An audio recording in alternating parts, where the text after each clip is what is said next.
Welcome in, everybody, to Fantasy Pros MLB. This is Leading Off Live, brought to you by Bet365.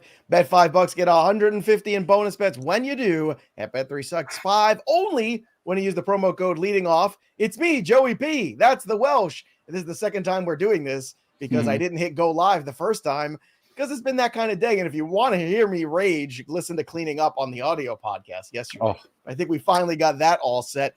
But regardless, I see all the peanuts and the Cracker Jacks. Happy Paul Skenes week, everybody. And don't forget, tomorrow's show, you got to join us live. Our special tribute to the Peanuts and Cracker Jacks will be here live on the program for 20,000. If you thought that the wigs were good, you ain't seen nothing yet. Welsh, how's it going? You must be excited about calling that Paul Skenes date pretty sharp on your part. Come to me, my X-Men. I'm using my telekinetic powers to... Listen. Victory lapping is fun. I'm not going to lie. Can I bottle that? Listen. Victory lapping is kind of fun. Definitely obnoxious, 2 degrees. But when I call to the day, I'm definitely going to be kind of stupid about it. But yes, it's the 11th. We said, does he want to pitch on the road against the Cubs or at home? It always made sense. It was always going to be the 11th. As he built up that pitching marker. Really, the only thing that didn't hit was him getting over 80 pitches in the last start. He only had like 60-something. He was a little bit more. He had a couple walks, gave up a home run, his first one. But either way, they got that build up there.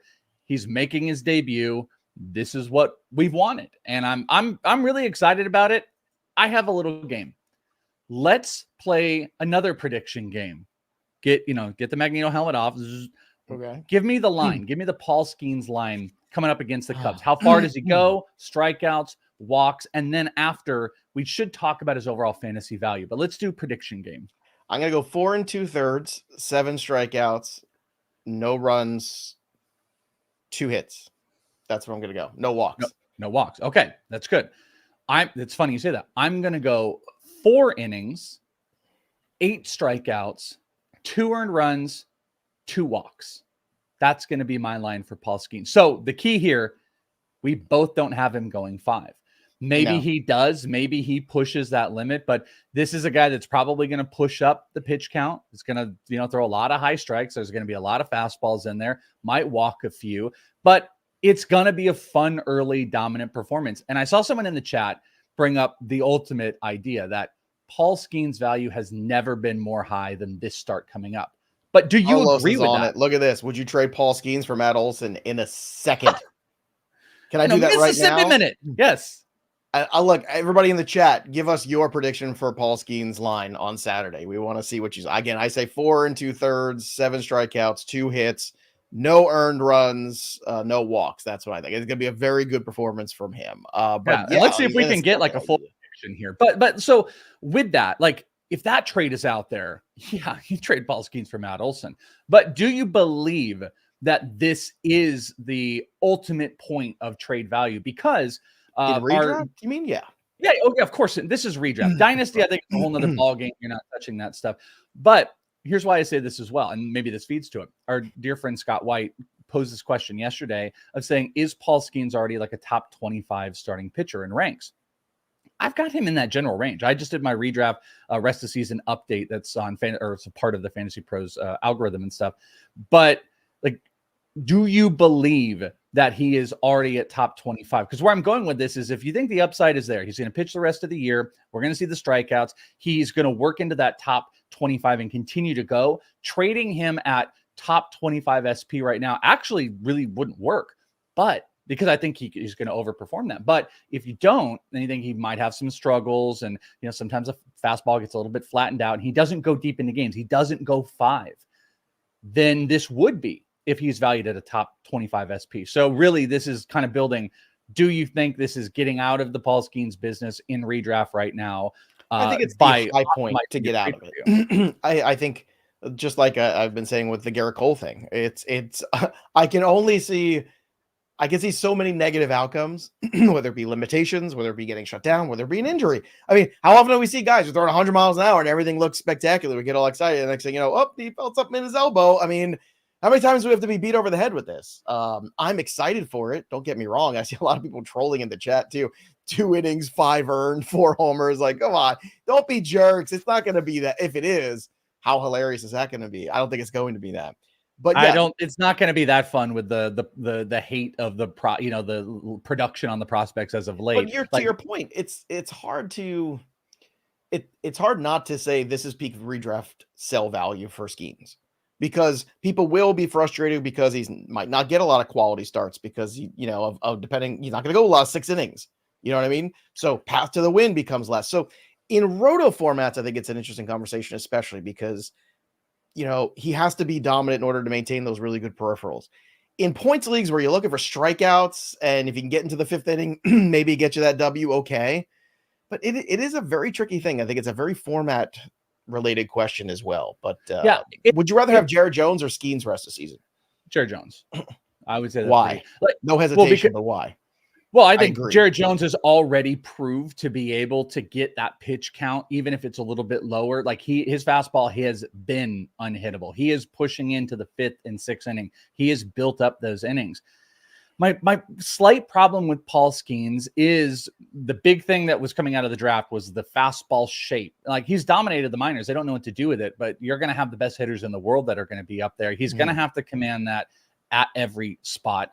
He's going to have to learn to have some innings where he doesn't drive counts. This is a big strikeout pitcher. We saw this with Strider sometimes.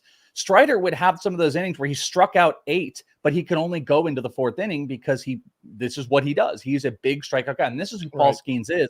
So what I'm worried about is Paul Skenes getting up into 100+ pitches early on, being able to get into the 5th and 6th inning. I don't think they won't let him do it, but they have slow rolled this process that, I don't know. I think it's a possibility with some of his secondary stuff. If he's not having big, massive command numbers, he might have a little bit of a struggle. But at the same time, you would say Jared Jones is a top 25 SP rest of the season, right? Yeah. Well, here's the other question too. What's the weather in Chicago this weekend? The weather outside is weather. God, I just watched that movie last weekend. Oh, you got that reference. See, that, what? Forgetting Sarah Marshall, all-time great movie. For you My to be kids able to love that's one of their favorite quotes from that movie too. No, that's Welcome to Collinwood. The weather outside is weather. Well, I know Paul Rudd in Forgetting Sarah Marshall sings. No, you're right.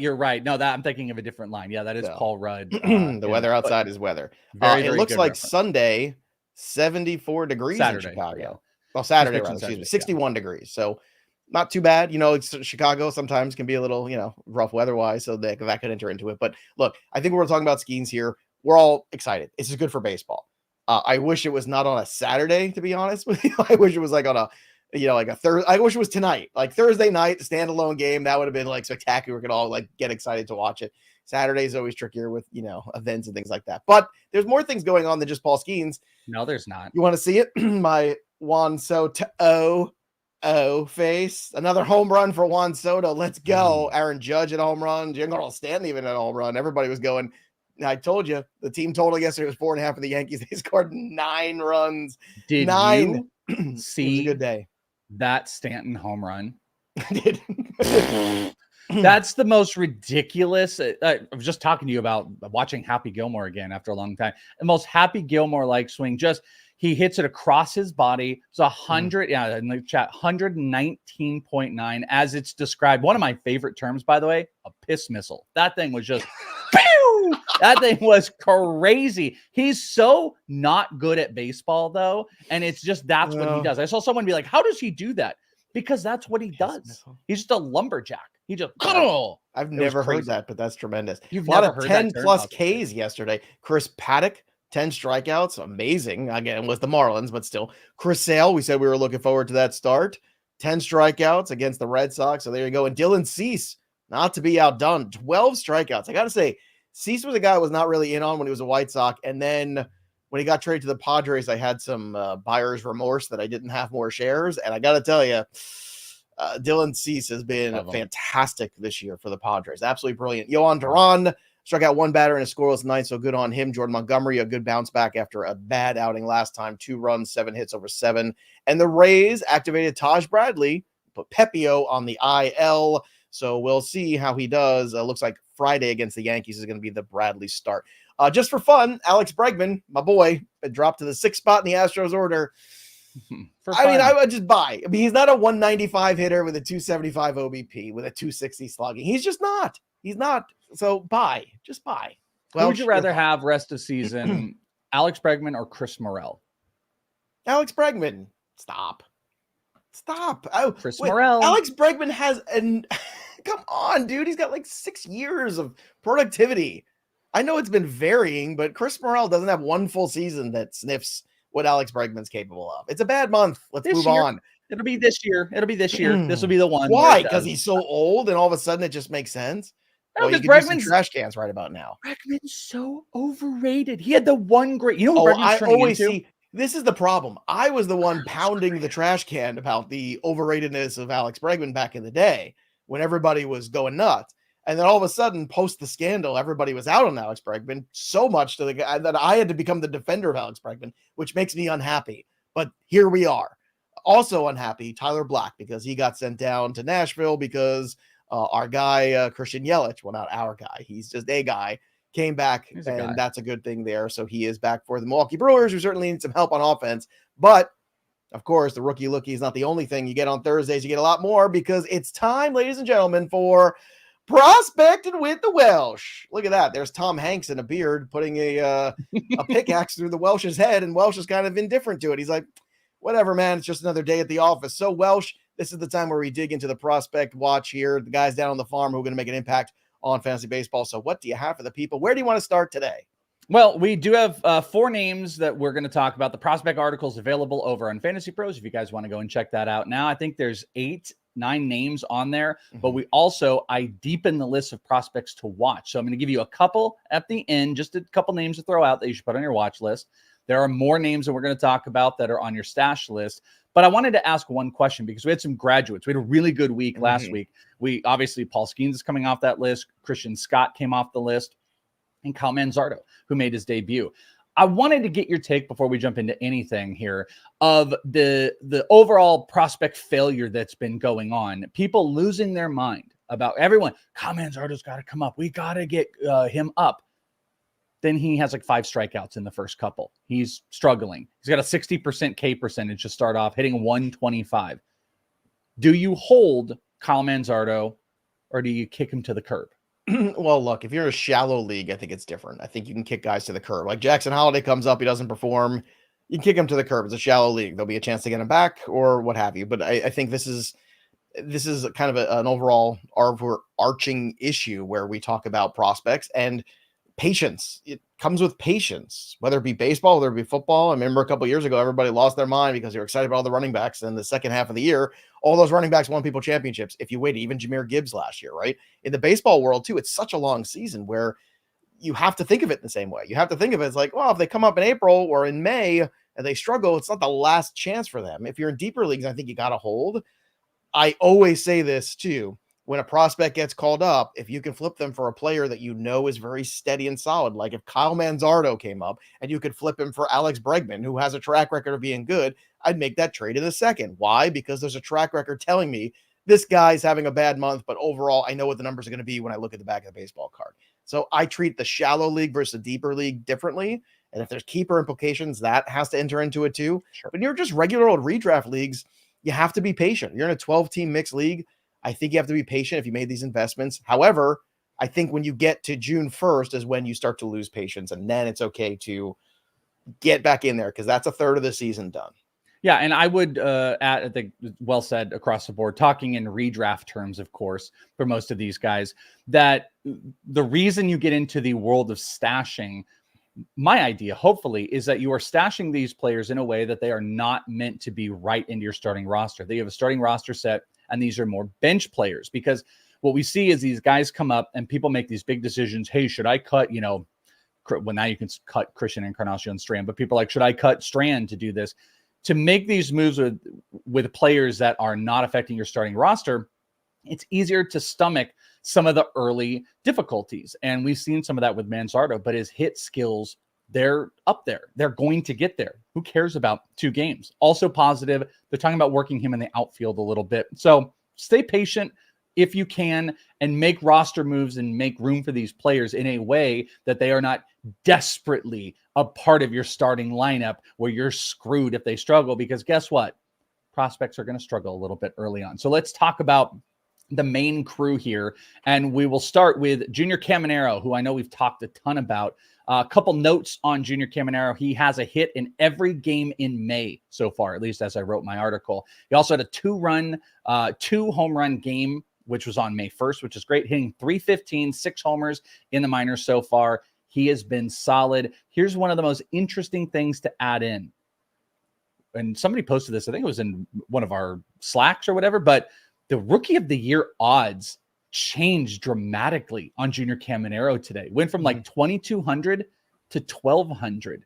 That seems very, very telling. While there's been that article that's been out there about the Rays are going to hold him back, I'm going to give you a prediction date again, just for funsies here. Because someone said after my Paul Skenes prediction, they said, now do Junior Caminero. My Junior Caminero is May 24th. There's a home game. It's after a day off. That offense needs it. The Rays are putrid. I keep repeating myself. Yes, the Rays may hold him back. We don't know what they're going to do, but Caminero continues to play really, really well. He's not striking out a bunch. The homers are going. He's getting lots of hits, hitting every game in May. So I'm going to make a prediction of May 24th. But pay attention to those rookie odds, because why would those It's funny change? because on Sunday I made a point about, I said there's two guys. We did the rookie odds on Sports Grid. And on the TV show, I said, look, there's two guys you have to worry about right now whose odds have actually gone up way enormously, like off the charts. Skenes and Caminero both started out pretty low when they didn't make the team out of spring. Odds went crazy. And I literally just talked about both of them. And literally both of them in the last 24 hours have pushed completely back to where they opened almost. So That's very right. interesting there.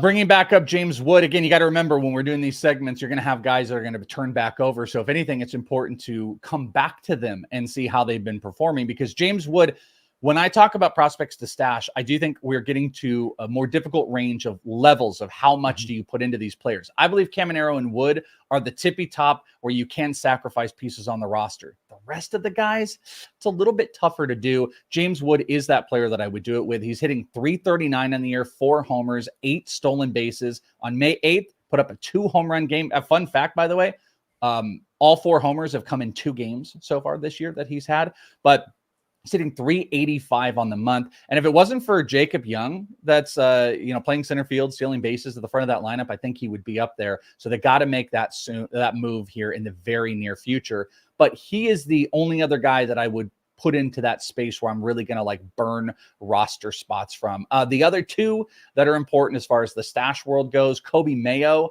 who we've talked about a ton. His average has dropped down to 301, but he's got 11 homers, which is 3rd in the minors right now, which is crazy. But he has been struggling in May. He's hitting under 200, 4 of his 6 games in May, multi-strikeout performances. So I think he's going to be kind of built to like an infield injury, someone that's not in the outfield. And then Orelvis Martinez has been the other big one we've been all worrying about or wondering when he's going to come. He has not slowed down. He's hitting 294 with 9 homers on the year, and he's hitting 292 with 2 more homers in May.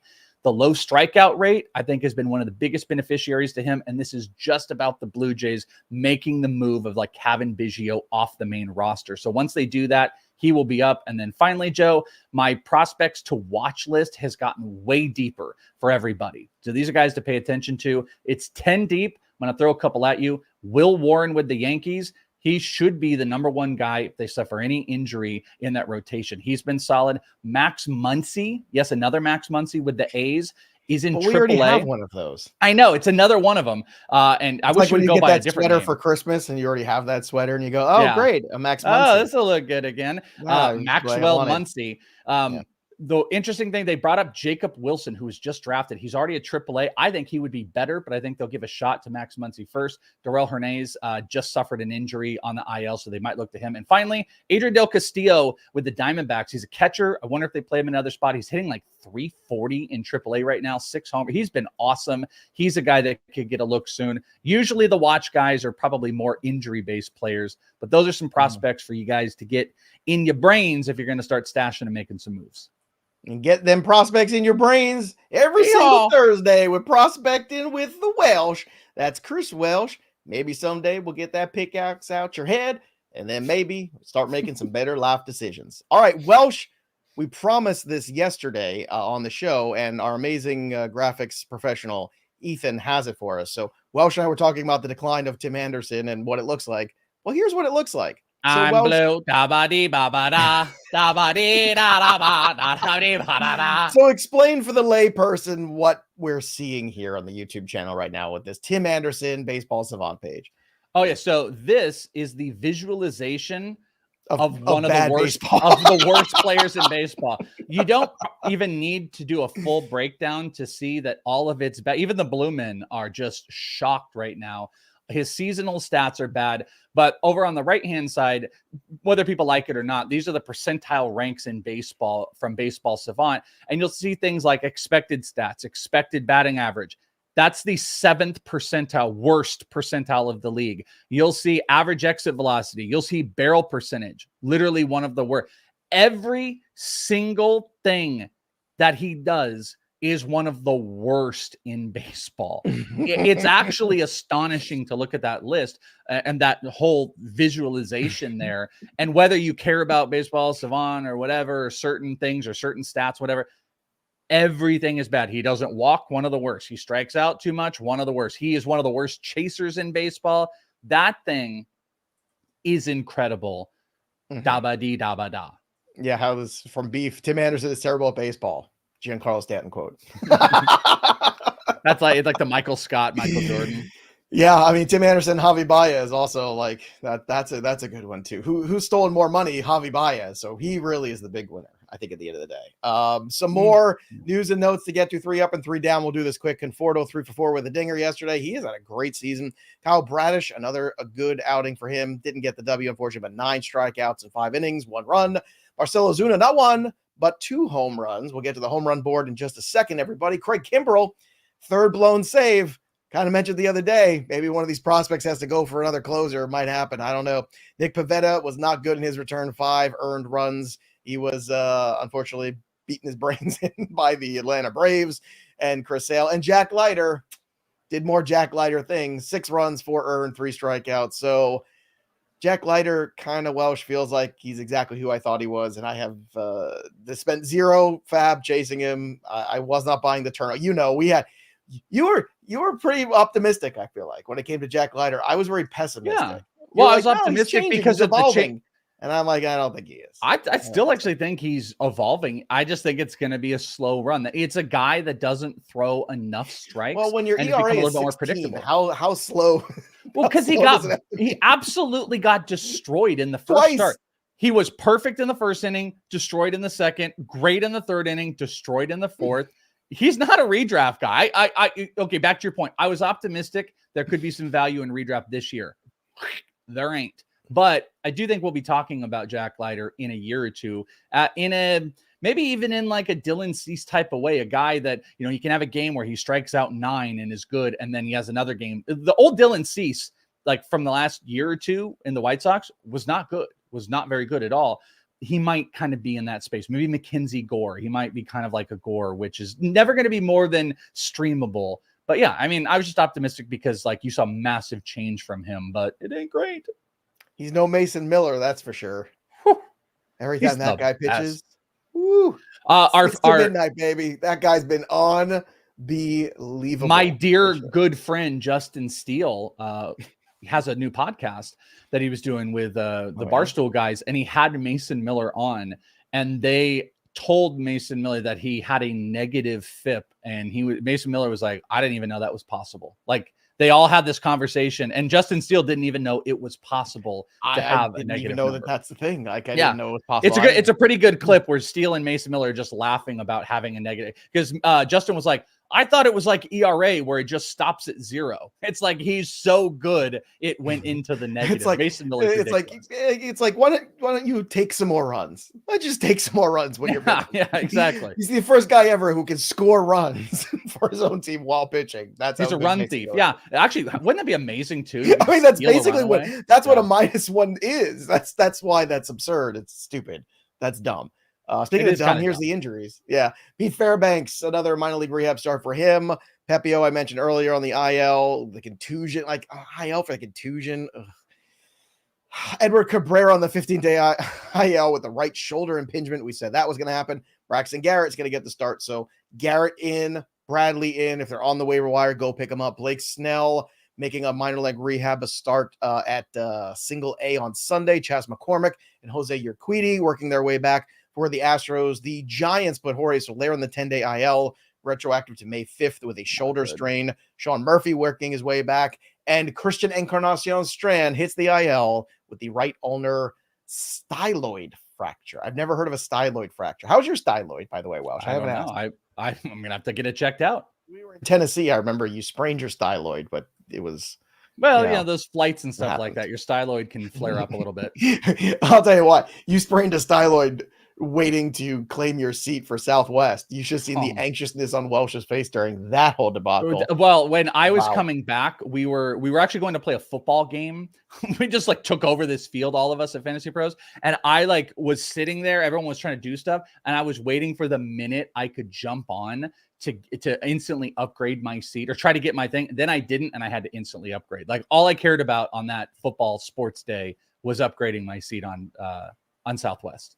And all you care about today, because it's Thursday, is the best bets of the day with Joey P and the Welsh. Make sure you're using Bet365 for all of your wages and wagering of all sports. Bet $5, get 150 in bonus bets when you do, but only when you use that promo code leading off at Bet365. Welsh, it's a really light slate today, and I know this comes out a little later for people too. There's a lot of day games. Yeah. So next week, I've got a little audio short podcast coming up on Betting Pros where I do a look at the, Uncle Joey looks at, the big board for the futures, because Joey Futures is a real thing. But there are three things I just want to preview on that. The first one is Gunnar Henderson, AL MVP at plus 500. Again, this award's going to go to somebody who is on a team that's going to be extraordinarily good with a high win total. I still think Julio was in this mix. I still love that Julio number getting bigger and bigger and bigger, but the Gunnar Henderson one's getting smaller, plus 500. It's a good time to get in. Bryce Harper at plus 1,200. I'm pounding the table for the Phillies. You know this, Welsh.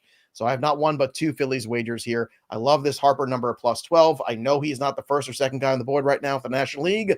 I still think he can get there. And Zach Wheeler, National League Cy Young, plus 220. It's hard to see a lot of competition. When Strider went down, it kind of became open season.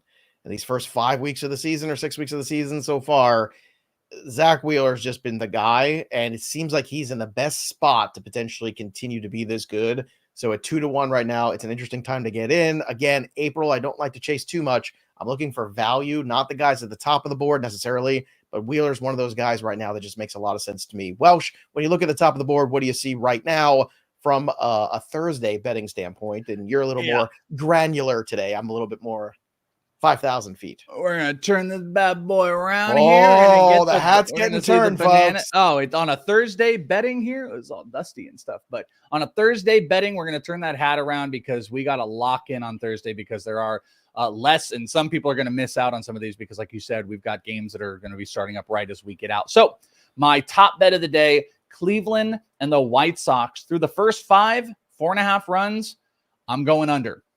White Sox are literally the worst in first 5 scoring this season. Now, Cleveland is actually in the top 5, but we've seen Eric Fedde kind of be a monster so far early this season. I also like Ben Lively with Cleveland. So Fedde, Lively, it seems like a weird combination. Bad offense from the White Sox. I'm going under 4.5 runs in that one. Next up, I'm going back to Keaton Winn, who I know Keaton Winn got lit up a little bit in his last start.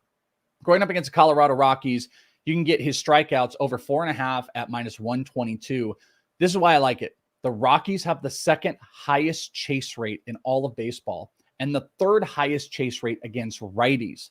Winn throws lots of splitters, and I think they are going to be chasing through that sucker, especially coming off of that bad performance. So I like Winn on the strikeout number. And then I'm going to go with the Angels through the first 5. I'm going to take the money line. It's right around minus 110. They got Reed Detmers on the mound. So I'm going to back Reed Detmers. Hopefully the Angels have got the lead through the first 5. Those are my bets. I might even have 1 or 2 more. You can follow at bettingpros.com/Welsh. Betting Pro, yeah, right there. Bettingpros.com/Joe if you guys want to follow all of our bets. I got to clean my hat here, but we did turn it around. So That it means looks we good. mean business today. Business today, over the top bets. And of course, make sure you're using Betting Pros app. Download that bad boy, sync your sportsbooks for free, and start betting smarter, not harder. That is the best bets of the day for Thursday. Welsh, it's time to look at the home run board today. So let's get a look at that because somebody's got another one. Oh, it's me. I'm at 12. But look, I keep falling down. I keep getting the home runs and I keep falling down the board because all these other maniacs continue to just crush it. Glarp still at the top with Pazzi, both at 15. So I'm still 3 behind the leaderboard. Welsh is still trying to get to double digits, but he's oh so close. So Welsh, that being said, where are you going for your home run call today? I know, it's like I get one and everybody else does, and I just keep being one off from it. I am actually going to go against my team today. This is going to be happening here in just a second. Give me Ellie De La Cruz up against Slade Ciccone. I think Ellie is going to drop a big one today. So Ellie of the De La Cruzes is going to be my home run call.